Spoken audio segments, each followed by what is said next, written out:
In this video, I'm gonna teach you how to break domain in Cursed Arena. It's a very easy process, so make sure to follow along. In this video, I'm gonna teach you how you can actually break free of a domain expansion in Cursed Arena. There is a specific move that allows you to break a domain that someone else is using on you. So this move can only be done as Toji, so you will have to be playing as Toji. So if you still don't have the character, then you will have to unlock him. And sadly, to my knowledge, this is the only way in which you will be able to do the domain break, or like I said, break free from a domain.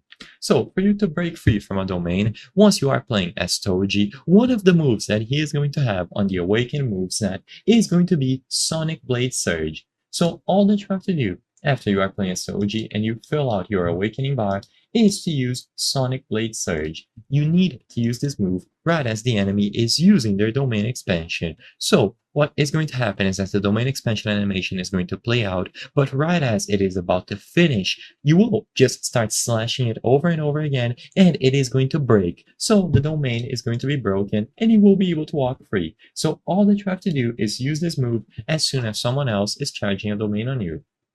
So it might be wise to not just use your Awakening bar right away and instead hold it for a good moment. As soon as your opponent uses their domain expansion, you will be able to retaliate by choosing the option to use Sonic Blade Surge.